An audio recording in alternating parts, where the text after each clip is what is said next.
Good. Well, Dr. Johnson, not a shrinking violet. And this is why we are so honored to have Dr. Johnson here today, because he's been in the, you know how we say, been in the fight a long time. This reverend, this man has had, as he said, keep on dreaming. And you know, dreams, what do they do if you don't have any action behind it? Yeah. They dry up and they like fester, raisins in the like sun. a raisin in the sun. Yeah. But this man is fighting for a dream. And it's a dream that's shared by all of us here in the state of Mississippi. So we thank you again for the work that you have done. But now we want to have a few questions and have a conversation about digging a little deeper, kind of digging under the surface a little bit more. Right. And I know there are some questions out from our audience, and if you all just allow me the liberty just to add one question. Mm-hmm. And Doc, this is going to be my question after we allow some of the audience to have a chance to ask. Sure. And that's about that $57 million dream you have, because being a native Jacksonian, we understand, and I understand, and I know the folks out in this audience understand the importance of home, the importance of having a stable environment, how that impacts positively education. Yeah. Our children are able to have good spaces to study. A good home provides less stress on parents who are worried about, you know, making the rent, making do. And as that stress is reduced, then more attention and focus can be on being good parents, being present, having community that includes, like you say, sir, banks, grocery stores. Yeah. My neighborhood back home, we used to go to the Food Depot all the time, and we know that has recently closed. So we thank you again for that. So I'm going to open it up to the audience, but I would like us to talk more later on about tax incentives, the finance and structure, because as I said, we do have allies in this room. So first question from the audience. Yes, would you come to the mic, and would someone assist us with taking the mic to different people if they are? Thank you. Hi. Hey. I have a question. I'm very interested in knowing, so I live in Louisiana, in New Orleans, and we struggle a lot with housing that sort of falls out of use, partially due to our weird deeding laws and how property gets passed down.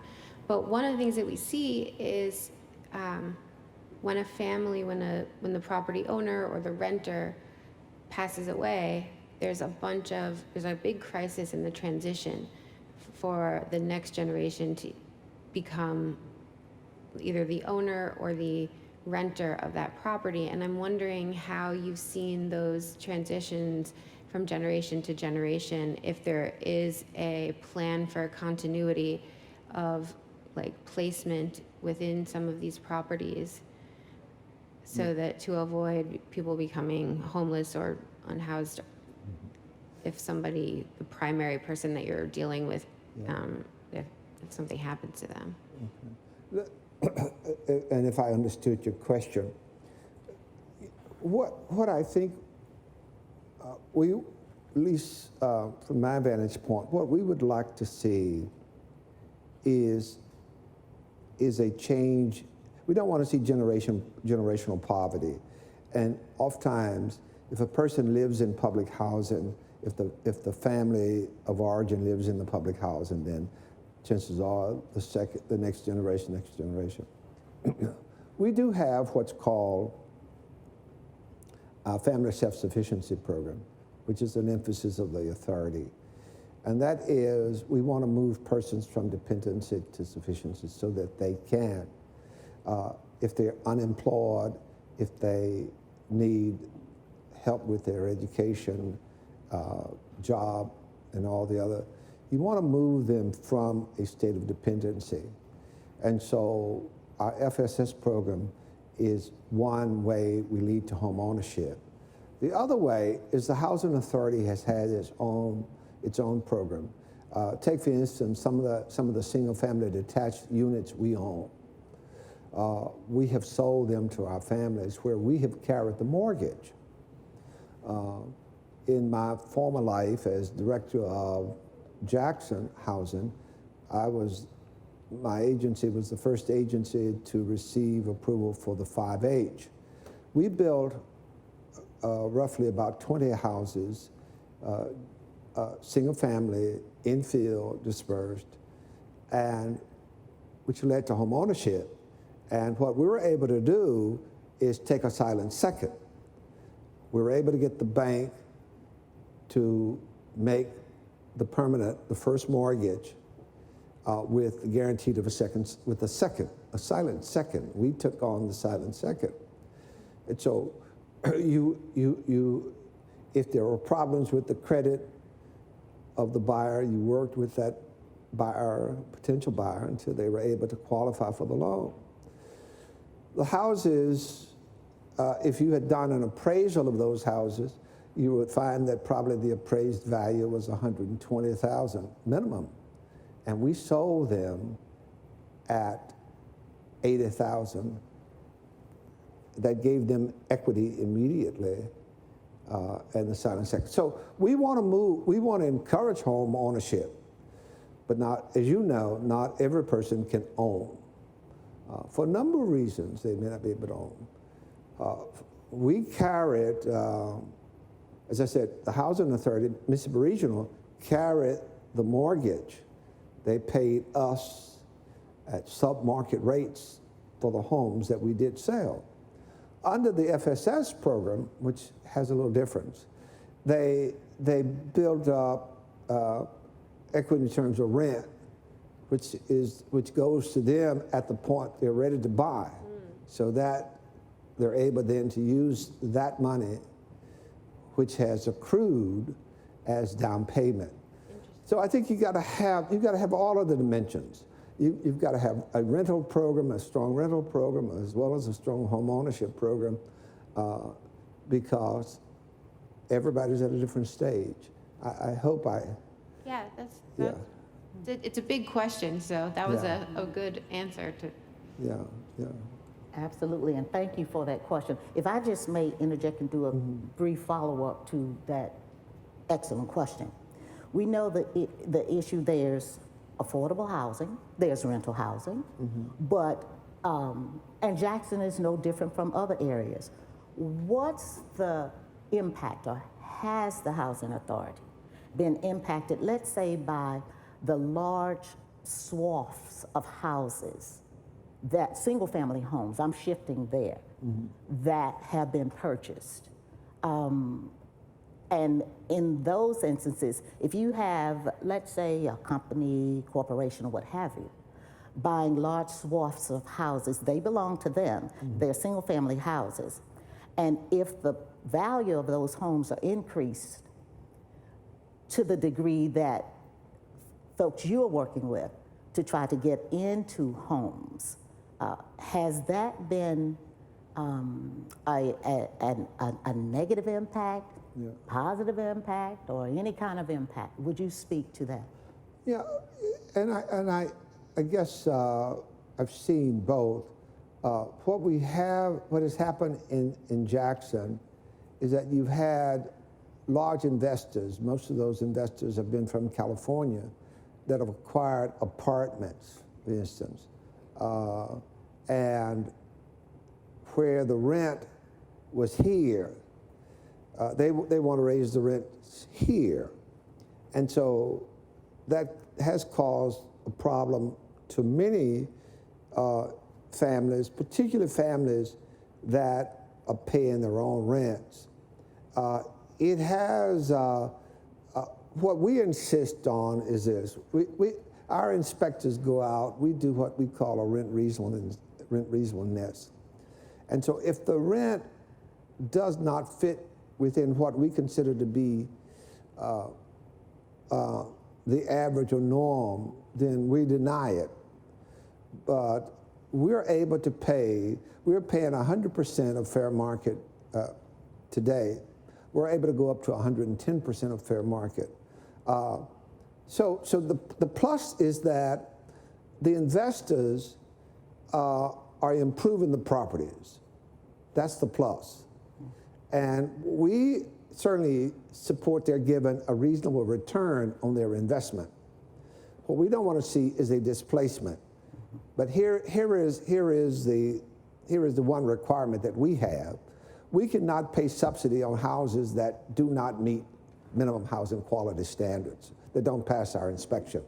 So it can be if this property is owned by XYZ Corporation, which is the original owner, and they have not improved on this property, they've not kept this property up, then we're not going to house our tenants in those apartments. We're not, because they don't meet minimum housing quality standards.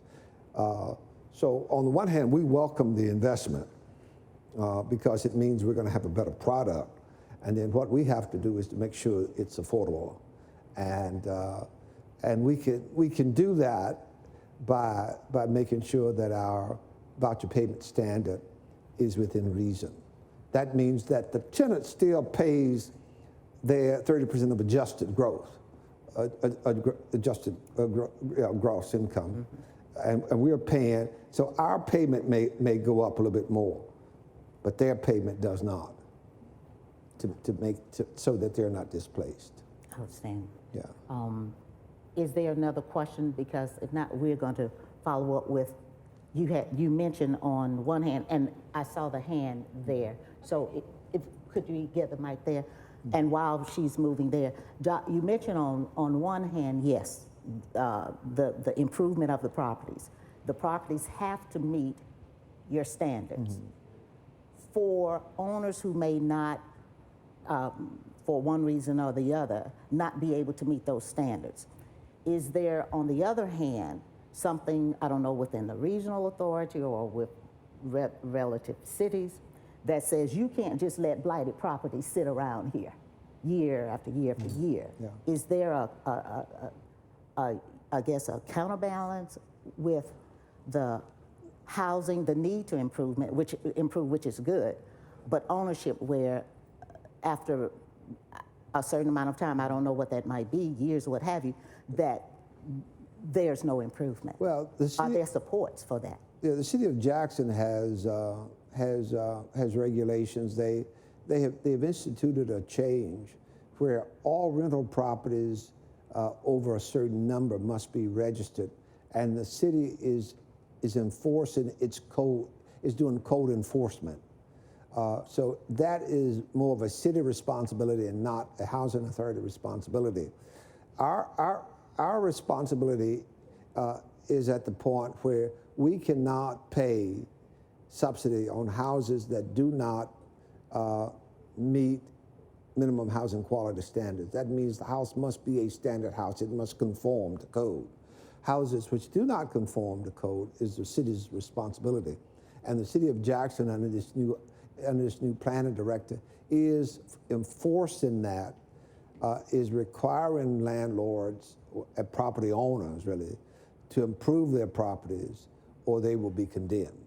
But that's a city enforcement, city code enforcement, and not what we do. Thank you, sir. Sure.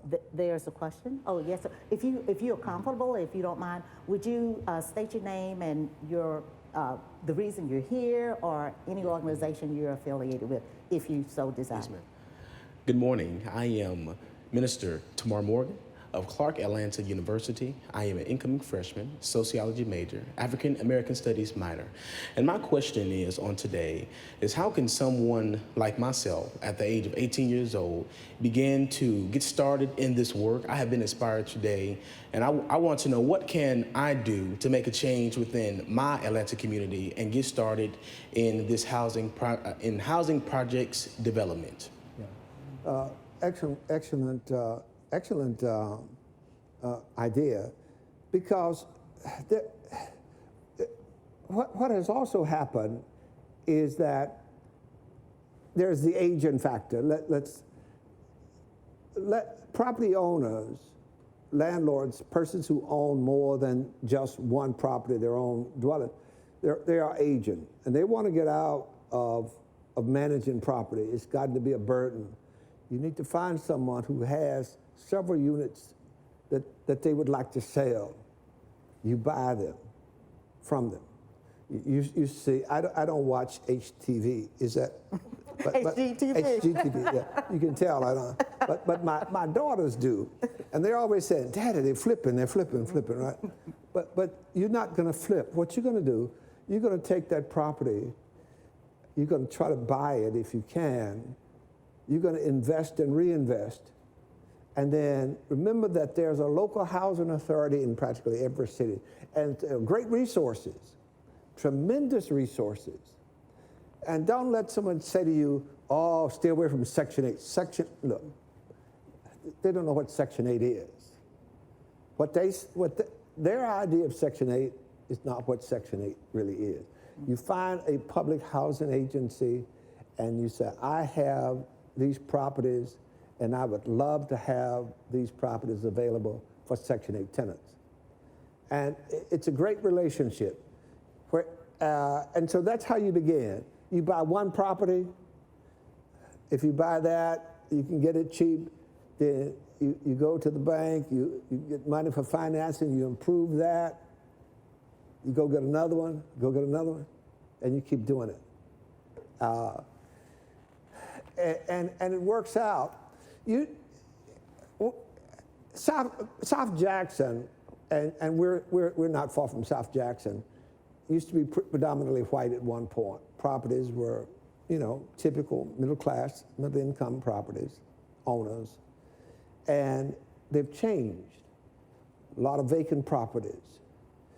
If you can go in and acquire those vacant properties, whether you do one or two, you get bank financing, and you want to be careful about your tenant selection. What our agency does, and most housing authorities, we maintain the wait list. We determine eligibility. But the landlord has the right to say, okay, I want to go out and talk to your former landlord. They can reject anybody. You want to make sure you get a good tenant. You have to do inspections of your own property. You have to collect your rent. Even if that rent is on a nominal, collect your rent. Management is the key. Consistent management. For us, we manage as well. The rule for one is the same rule for everybody. If you manage your property, it's a good living environment. So that would be my suggestion. I had a man to say who moved into Hickman Heights. He was on Social Security. He had been paying, I don't know how much for rent, but at the end, after he paid his rent and his medicines, he had no money. And he caught me in the hallway because he's on now subsidized rent. We subsidize the rent. Mm-hmm. He said, oh, I want to thank you. He said, it's been a blessing to me. Mm-hmm. He had a little extra change in his pocket, where before he didn't. I'm sorry. Okay, I'm sorry. Amen. And as they come up, that change in his pocket can buy needed medicine. You can buy needed medicine. That seniors sometimes have to make decisions between food or medicine. Hello, my name is Tony Cephas. I am the finance officer of the 501c3 Bean Path, founder by my daughter, Dr. Nashley Cephas. I first want to commend you on the space of the downtown landmark. Yeah. I remember growing up, my uncle used to say he could never walk down Capitol Street, being a black man. And to have housing is totally revolutionary, where it's just totally turned the corner of that, to possibly have African Americans living downtown the city of Jackson. So my question is, referring back to, I think you almost touched on it, answering the young man's question, where you were talking about housing in Madison, where you subsidize some rental, and they may be living next to someone paying full rent, depending on their economic status. So my question is, what is the, I know you said about management just now, but what is the percentage of the rental subsidizing that the housing authority does? And what is the privacy structure on that? Because a lot of people may not want people with lower income status living or paying less than what they're paying for the same property. Yeah, okay. If you happen to, let me pick that up on the end of that. If the rent, let's take the illustration about the Madison. If the rent for a 3-bedroom in Madison is $1,200 for Tom, and $1,200 for Joe, and it's $1,200 for everybody. So the rent is the same. What makes it affordable is that the person who qualifies for Section 8 subsidy may pay $500 and the housing authority pays $700. Or they may pay $800 and the housing authority pays, they may pay $1,000 and the housing authority pays the difference. You follow me? So the way it's calculated is 30% of adjusted gross. You take in, and I have to bring my staff person who does that. I used to know how to calculate, but I don't know how to calculate now. You know, but they take into account all the qualifying expenses, and this is what we call the tenant's portion. But the rent remains the same. If you have a property and you want $1,000 for this house, and that house is on Rockdale or it's on, in a street in Jackson, we have to go and do what we call a rent test. We will plug in to our software all of the amenities, everything about that house, its location, its census tract, and everything else. We get a printout says that the houses in that neighborhood rent for this. Then we compare that with what we call our voucher payment standard. Voucher payment standard says we cannot pay over. You asking for $1,000, voucher payment standard says we cannot pay over $900. So we say to you, we're sorry, but we cannot approve $1,000 rent, but we will approve $900. That's what we call rent reasonableness. And that's important, right? We would be violating the public trust. And our responsibility, if we paid $1,000 on a house that should not be worth more than $400. So after we go through our test, the landlord says, no, I'm sorry, I want $1,000. We said, too bad. We denied the tenant. We will not subsidize this house because the amount that is being requested exceeds what we consider to be reasonable. You follow me? So that's how it's done. And when I say you don't know who lives next door, and that's the way it's supposed to be. You don't stigmatize. You don't discriminate. We have persons on the program living everywhere. At the reservoir, you name it. And you can be a teacher and perhaps qualify, depending on how much money you earn. But now, let me say this. Well, I have a staff of about 40 people. The ones who do the processing, they know we follow the rules. You have to provide us with all the required paperwork. You have to show us how much you make. You have to provide us, if necessary, statements of your salary. We double check that. We have what's called an EIV system. Feds always love systems. And the EIV system takes every report from Social Security, from state unemployment. It takes all of these reports of your tax, everything. It goes into the federal system. And then it gives us a kickback. It kicks back us a report. And it says, you said, well, I only earned $30,000. And we said, oh, wait a minute, no. It shows on here that you earned $60,000. You follow? And then we have a fraud department, and we have what's called unreported income. And unreported income, we go back and say, okay, we have paid for these months, or a year. Here's income that you had that you didn't report. Well, my son doesn't live with me, but your son is on the household. He has income. He made this income. It's in the system. You have to pay us back. You get it? Mm. And we follow the rules across the board. And somebody says, well, I got over. Okay, in time, we're going to catch it.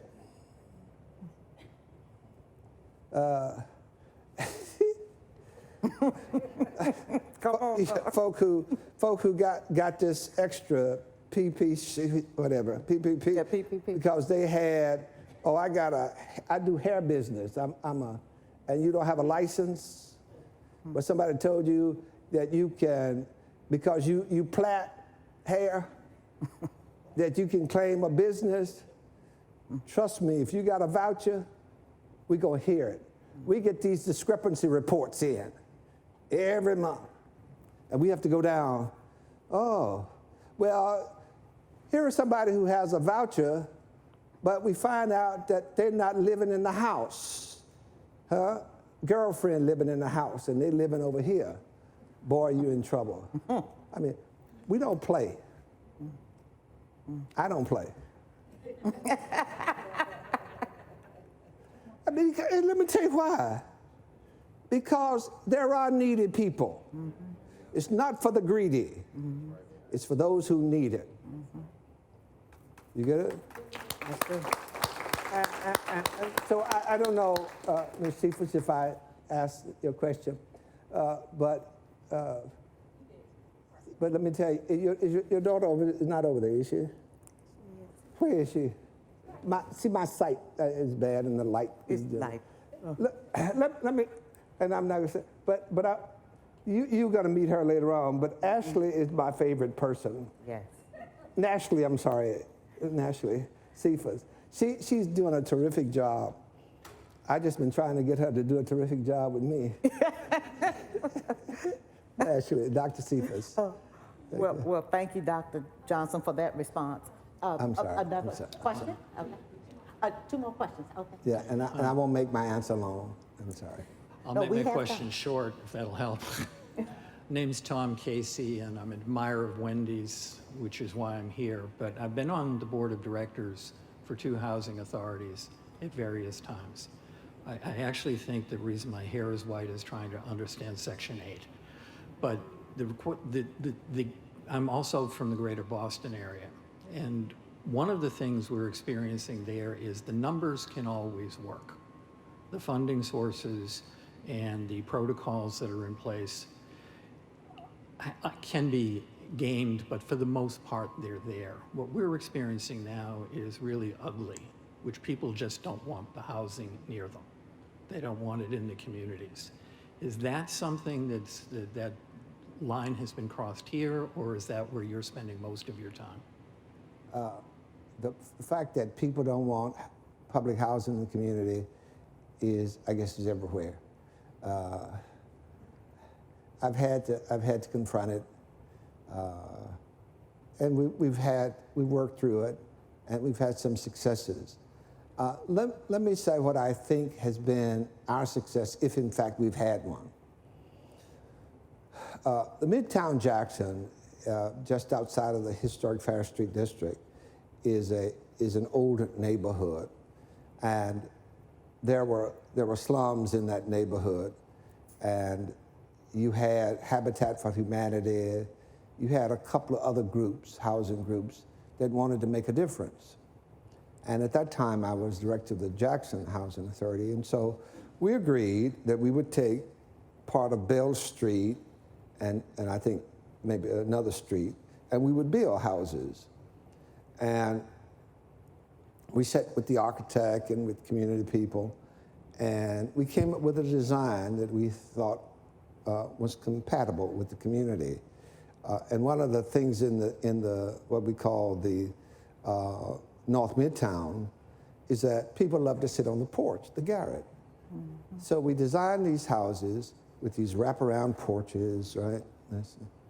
And I think I was spending probably $120,000, $130,000 in terms on the houses.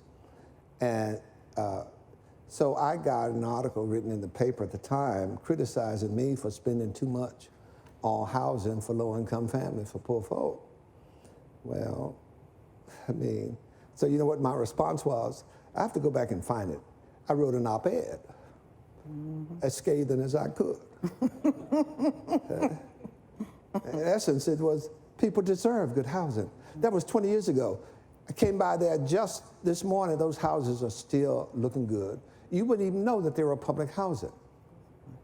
And so to me, the key is build compatible with the community so that it's not inferior. Low-income housing does not mean low-cost housing, all right? So that's why we've gotten away from the so-called low income, and we make it affordable. This is affordable housing. Well, the only affordable house I had was 1969 when we built our house, and the mortgage was $169 a month. That was the only affordable. So you see, yeah, it's a problem.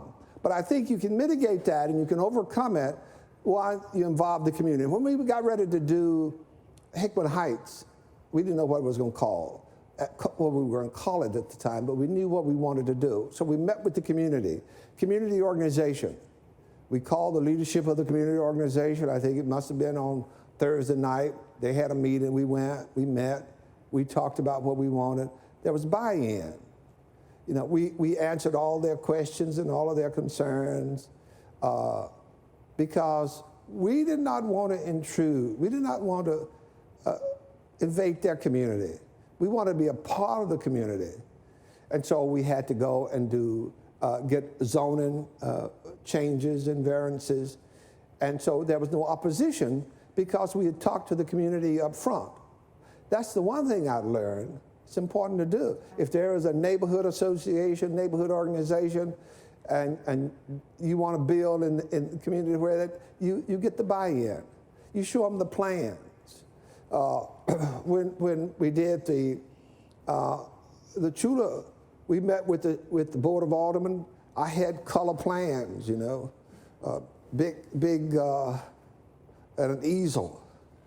You show them what it's like. And I have not had that as much of a problem as I have in the past. Now, on the downtown one, yeah, that was the group that called, oh, I heard you on the building. That's right.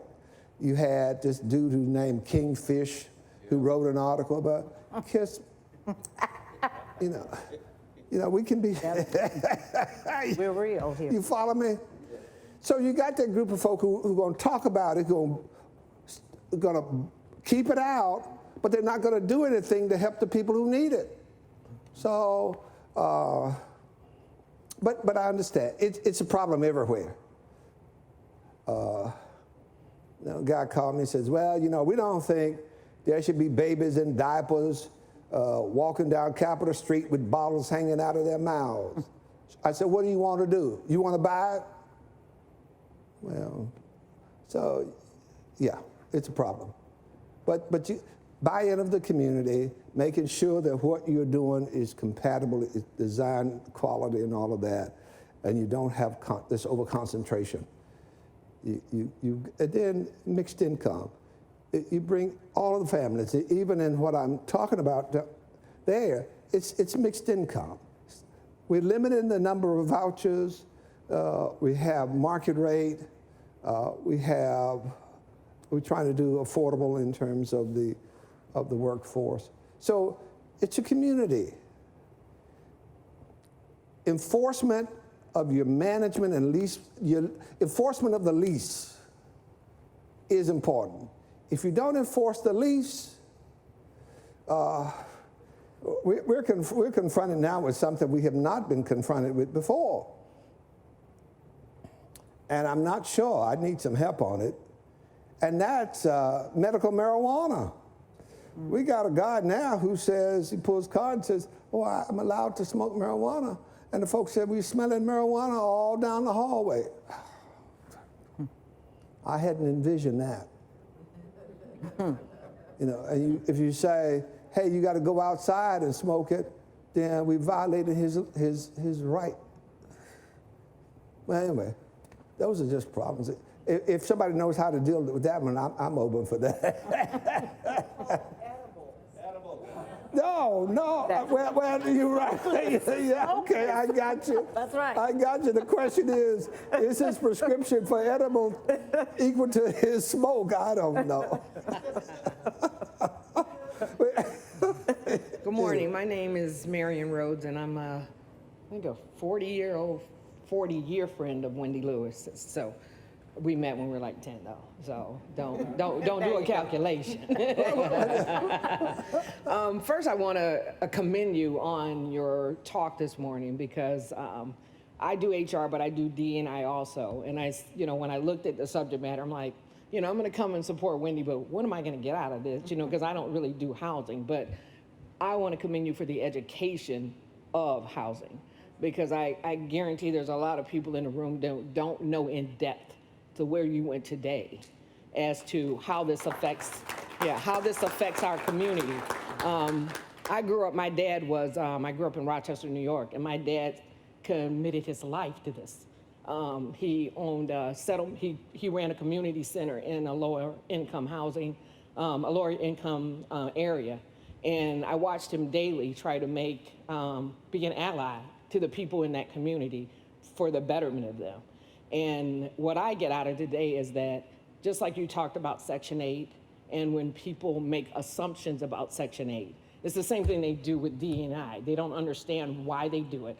And the educating of people is what's important. And you don't get people in the boat if they don't understand. And I think your talk today, well, for me, it gives me an opportunity to go back into my community and say, you know what, guys, we need to do some educating of our people so they understand the opportunities that are available to them. So I didn't have a question. I just want to commend you on your talk. Thank you for giving me some education and giving me an opportunity to go forward and make an impact in my community. So thank you. Thank you so much. Hi, I'm Cheryl Stallworth. I'm with shedlight.org. We focus on corporate social responsibility, and we attended AllySHIFT 1, which was great. Just a quick, easy question. First of all, what you're doing is so important, and what it reminded me of is the importance of local initiatives, people who know communities deeply. How do you share what you're doing with other communities in the country that are facing the same thing? We live in the New York metro area. New York has terrible housing problems. And as Wendy said earlier, the problems are the same everywhere. I think what we sometimes fail to do is learn from each other. So I was just wondering if you've had a chance to share this great knowledge and some of the best practices that you're implementing here. Thank you. Thank you so much. Thank you. I guess I still have my mind. We had a HUD review several weeks ago. We have a new field office director and some new staff. Many of the staff people who started when they retired. And that was a similar question he asked. He says, we need to share it, we need to share it. I said, are you going to be available to help me with the new directors? And I can do some of that. You see, I'm at the age where I should be at home. So there's a limit on what I can do at this point. But thank you so much. Dr. Longtime friend of Wendy Lewis, Larry Lundy from Dallas, Texas. You mentioned that Capitol Street project. Yeah. where they don't want folks there in Dallas. We were a half mixed hotel and mixed residential. Would they change their mind if it was upscale? And you've been so much for, affordable housing, but what if you looked at that project and said, well, we could do, half hotel, we could turn it into upscale housing? Would they change their mind, or what are the options there? Well, let me tell you, for the last 2 years, we've gone through all kinds of iteration. I proposed a hotel. The city has a convention center. It needs a convention center hotel. And I said, hey, this is ideal. This is a great hotel space for you. And I was about to, and I'm glad I met with the city, because I was about to enter into a consultant contract that I was going to pay for, right? So I could do all the work. And at the time, different planning director said, well, our idea of a convention center hotel is a hotel that's directly across the street from the convention center. You step out of the convention center into the hotel. We don't think it's a great idea. Okay, but we talked about it. All kinds of, from hotel to upscale to, we've been working with all of that. And I think when I get the funding, then I'll know what the animal is going to be. We've applied. We were tentatively approved for low-income housing tax credits, and then you get into the politics of local politics, which I think I know fairly well. So they said, oh, you got this. You got to do this. I said, what is it? Because you are a regional authority, you must have, and you're not a local authority, you must have the concurrence of the city council, and you must have the local housing authority agree. I said, oh, okay. So I go to the city council and I get a 6-0 vote in favor. I go to the housing authority, I get that approval. And then I call the guy and I said, hey, guess what? We're ready to go. I have the letter. See, he didn't expect it. So now it's, oh, well, you know the routine, right? Mm-hmm. But anyway, thanks for the suggestion, but we're still working on it. I haven't given it up. Okay. Thank you. But yeah, but he,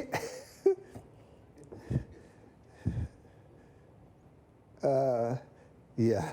Okay.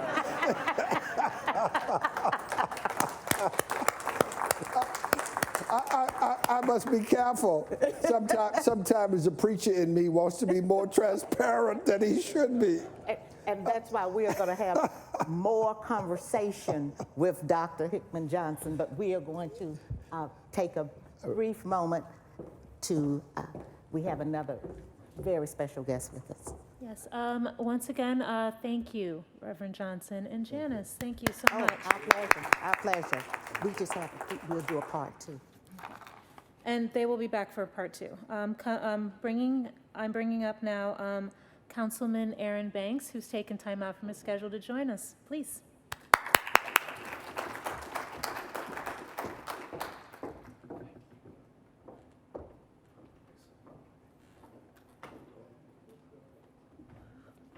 Greetings, how's everybody doing today?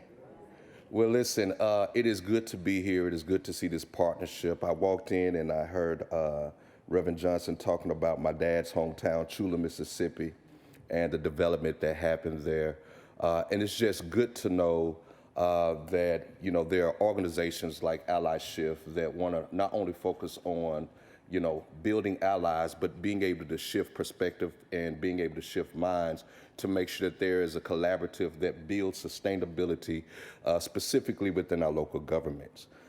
Jackson has become a model for around the nation with the various different things that we are going through. But it also says that there is still a reason that we have to shift to being more active and actually activating our cause and not just being advocates. One of the things that is important is that we have to intentionally understand and intentionally plan to make sure that we are accomplishing those goals. I'll give you an example. Pastor Justin say, but there are groups and organizations like Downtown Partners. There are groups and organizations that don't want to see a downtown that's fluent with black people. And so therein becomes the problem. And so, as, council president here in the city of Jackson, I want to also take the time to welcome the partnership on behalf of the National Black Caucus of local elected officials. We were just having a conversation on November 11th, you all were in Kansas City, and I said 9 days after they were throwing a reception to me, because that's when I received the gavel to become the president of the National Black Caucus. And just briefly to talk about what our policy is nationally and what we do. The National Black Caucus of local elected officials is the oldest constituency group in the country. The Congressional Black Caucus got its model from us. We started in the year of 1970, and one of the things that we do is we not only advocate, but we push for policies intentionally that help our black communities. Under my presidency, our policy platform is See Black.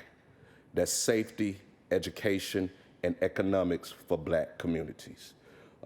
When I was second vice president of the National Black Caucus, under the leadership of Russell Neal out of Akron, Ohio, who was president, and first vice president Sharon Hurt out of Nashville, Tennessee, I had the also opportunity to chair, on behalf of my caucus, a board where we wrote the playbook to reimagine public safety. And not only did we talk about how to reduce calls per service when it comes to what happens with our local law enforcement entities, but then when we talk about those that a law enforcement may understand the language 1092, but those who are mentally ill, how to make sure that we set aside the plan and set aside the work effort to make sure that we can reimagine public safety. In Jackson, we may need more officers, but in Dumfries, Virginia, they may need more crisis response teams. In Massa, Arizona, they may need facilities where ambulatory services don't get hang up so that they can begin to go and serve and help respond to those issues. And so our thought was, just like they did with ARPA and the bipartisan infrastructure law, and there was direct appropriations that came to municipalities like Jackson to help begin to deal with infrastructure, we are pushing for direct appropriations when it comes to public safety so that cities can reimagine public safety. When it comes to education, not only are we talking about inclusion and equity, but we're talking about accessibility. And we're talking about building public engagement platforms and civic engagement platforms so that people in our communities can know about CDBG fundings, lead-based houses that may have lead-based painting, houses that may have older infrastructure where they may need to go in and fix their water side or their sewer side, and the advantages that government provides for communities to take over. Then when we talk about economics, we're talking about building a black business class.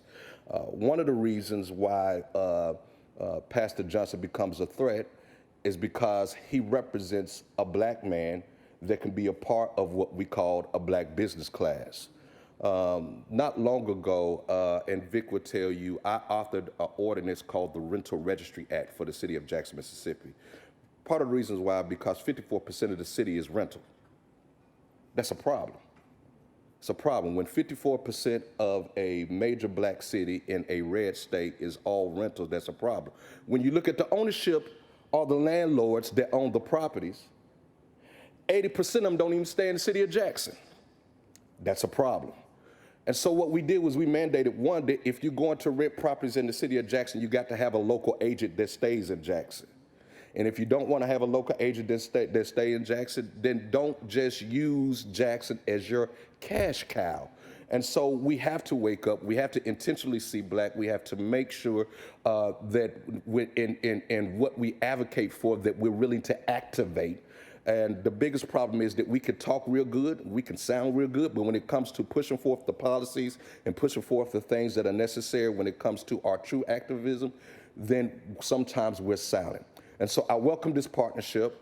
I look forward to making sure that we can have the conversation needed, whether it's on a national or local level with our caucus. And Dr. Pastor Hickman Johnson, I'm gonna have to get you to Atlanta so that you can present everything that you're doing to our caucus. Again, thank you, and it's a pleasure being here. God bless.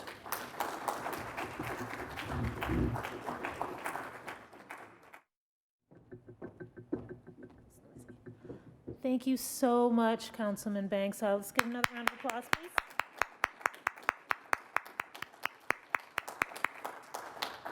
So I know it's a lot. So everybody, we're going to take 10 minutes, get up, stretch your legs, have some caffeine, and we'll be back.